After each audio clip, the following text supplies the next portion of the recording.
안녕하세요, 사월이 아빠입니다. 오늘은 삼국지 두 번째 시간으로 동탁 암살에 실패한 조조의 뒷이야기와 반동탁 연합군 활동에 관한 이야기를 나눠보겠습니다. 삼국지는 서기 184년부터 280년까지, 다시 말해서 황건적의 난부터 진나라 원년까지 실제 중국에서 일어난 역사적 사건을 바탕으로 집필한 고전 역사소설입니다. 이 영상은 2019년에 출간된 설민석의 삼국지를 기준으로 합니다. 출판사는 세계사 총 2권으로 구성되어 있어요. 지난 시간에는 삼국지에 대한 간단한 소개와 앞으로 펼쳐질 거대한 이야기의 서막, 무너지는 한나라와 조조의 등장에 대한 이야기를 알아봤습니다. 동탁 암살에 실패한 조조는 급히 말을 달려서 동쪽으로 도망갔습니다. 그러다가 한 지방의 군수였던 진궁이라는 자에게 붙잡히게 되는데요. 이 붙잡힐 당시에 이미 조조는 대스타였어요. 온 사방에 역적 조조를 잡아라 라는 방이 붙어 있었고요. 거액의 현상금까지 걸려 있었죠. 하지만 다행히도 조조를 잡은 이 진궁이라는 인물은 의로운 선비였습니다. 진궁은 황건적 토벌 당시에도 공을 세웠을 만큼 황제에 대한 충성심이 강한 사람이었으니 동탁의 만행에 이미 분노를 하고 있었어요. 결국 두 사람은 손을 잡고 함께 큰 일을 도모하기로 합니다. 진궁은 조조의 도망길에 합류했어요. 조조는 산속에 살고 있는 작은아버지 여백사를 찾아갔습니다. 어릴 때부터 조조가 따르던 분으로 지금은 산속에서 글을 읽으면서 지내고 계신데요. 조조를 만난 여백사는 조조를 얼싸안으면서 반갑게 맞아주었죠. 아니 조카, 살아있었어? 몸은 좀 어때? 가만히 있어봐. 집에 술이 떨어졌으니까 내가 마을 가서 얼른 사올게. 그리고는 말을 타고 마을로 내려갔습니다. 고마운 분이네요. 그런데 조조의 생각은 달라요. 만약에 마을로 내려가서 관가에 나를 신고하면 어떡하지? 그때였습니다. 집안에 있는 여백사의 처자식들이 주방에서 나누는 이야기가 들립니다. 한 번에 잡으려면 칼이 잘 들어야 돼요. 일단 도망가지 못하게 다리부터 묶어야 한다. 힘센 놈이니까 꽉 잡아요. 헐. 조조는 단칼에 여백사의 처자식을 모두 죽였습니다. 그리고 옆을 보니까 작은 우리에 갇혀있는 돼지 한 마리가 보이네요. 망했다. 조조는 진궁과 함께 급히 말을 달려서 그 집을 떠났습니다. 하지만 도망치던 길에 집으로 돌아오는 여백사와 딱 마주쳤죠. 조카, 어딜 그렇게 급히 가나? 한 잔 마시고 쉬었다가 으악! 조조는 품에서 칼을 꺼내 여백사의 뒷목을 베었습니다. 이 모습을 본 진궁은 말문이 막혔습니다. 조조는 진궁에게 말했습니다. 우리가 화를 당하지 않으려면 다른 방법이 없지 않소. 차라리 내가 천하를 버릴지언정 천하가 날 버리게 하진 않을 것이다. 다짐한 지 오래요. 이 사건을 통해 우리는 조조가 어떤 사람인지 확인할 수 있습니다. 조조는 신분의 한계에도 불구하고 포부가 대단한 인물이었습니다. 그가 동탁을 죽이려던 이유도 나라에 대한 충성이라기보다는 권력욕이 앞섰기 때문이었죠. 함께하기로 했던 진궁은 조조의 이런 모습을 보고 그의 곁을 떠났습니다. 하지만 조조는 아쉬워하지 않습니다. 언젠가 또 만날 날이 있겠지. 쿨레 진동하는 사람이네요. 조조는 이제 아버지가 살던 지역인 진류로 갔습니다.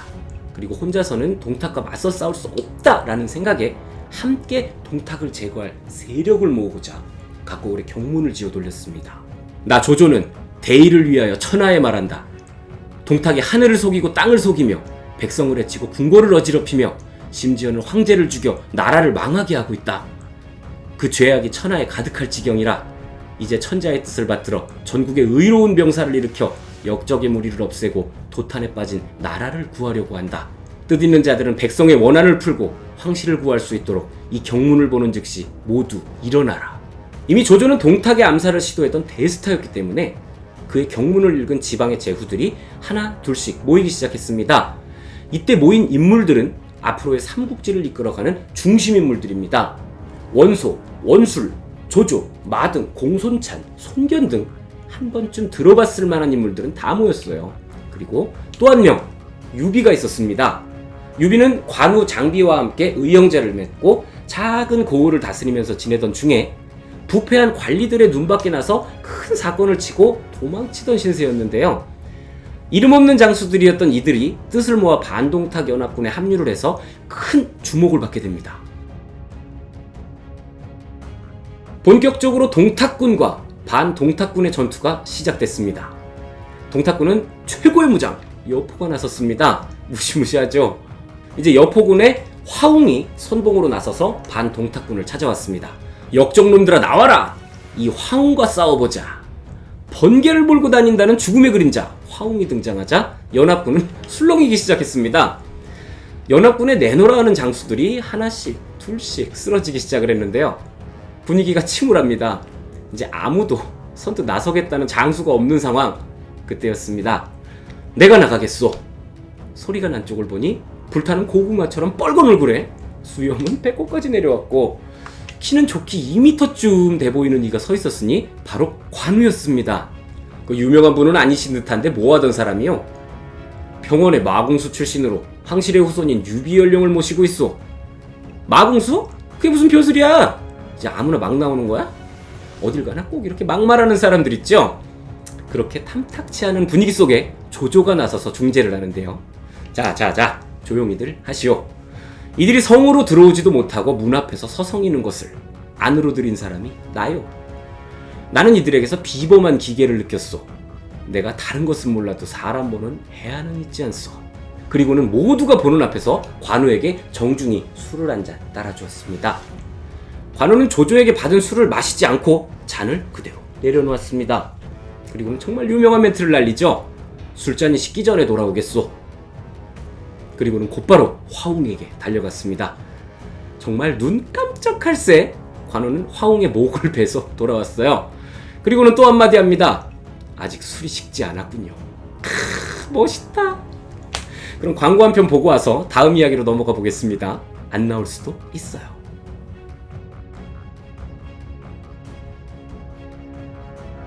이제 모두의 환대를 받게 된 유비삼형제. 하지만 반대편에서 화웅의 전사 소식을 듣게 된 여포는 눈이 뒤집힙니다. 이제 여포가 직접 연합군을 찾아왔습니다. 적장을 쓰러뜨리고 축제 분위기였던 연합군은 당황하죠. 죽음의 신이라고 불리는 한나라 최고 무공 소유자 여포가 눈이 뒤집혀서 찾아왔으니 이를 어쩔. 아까 그 술잔 식기 전에 오셨던 분 어디 계세요? 드디어 관우의 청룡원을 또한 여포의 방화 천극이 부딪혔습니다. 두 명장의 대결은 서로를 놀라게 하고 또 모두를 놀라게 하면서 오랜 시간이 이어졌죠. 승부가 나지 않자 뒤쪽에서 동생 장비가 장팔사모를 들고 등장했습니다. 형님! 터치. 그렇게 장비와 여포는 싸움을 이어갑니다. 하지만 승부가 나지 않았어요. 이렇게 관우와 장비가 땀만 삐질삐질 흘리는 모습을 본 유비가 쌍고겁을 뽑아들고 싸움에 합류했죠. 그렇게 1시간 가까이 이어진 3대1의 대결. 여포 입장에서는 어리둥절하죠. 그리고는 말합니다. 지금까지 내 공격을 3합 이상 버텨본 이가 없거늘 무서운 자들이다. 그리고는 여포는 생애 처음으로 후퇴를 감행합니다. 출정했던 군사들을 이끌고 동탁에게 돌아온 여포. 유비 삼형제의 위력에 대해서 소상히 보고를 했죠. 결국 동탁은 연합군이 만만치 않다는 생각을 하고 도망치기로 결심했습니다. 이분도 태세 전환이 좀 빠르죠. 일단 황제만 이렇게 챙겨서 지금의 수도인 낙양을 버리고 장안이라는 곳에 새롭게 자리 잡겠다 계획을 세웠는데요. 아니 근데 가려면 그냥 가든가. 가기 전에 백성들의 재산을 모두 다 강탈하고 도시 전체에다 불을 지르는 만행을 저질렀습니다. 자신이 떠나면 연합군이 낙양을 차지할 테니까 그냥 가지는 못하겠다 이거죠. 그렇게 동탁은 도망쳤고 결국 오랜 시간 동안 한나라의 수도였던 낙양이 초토화되고 말았습니다. 동탁이라는 무시무시한 세력에 맞섰던 조조는 목숨이 왔다 갔다 하는 상황에서 도망자 신세가 되었음에도 불구하고 세력을 모았죠. 결국 그와 대등하게 맞서서 싸우는 반동탁 연합군을 결성했습니다. 우리는 이 부분에서 조조의 위기 대처 능력을 알아볼 수 있어요.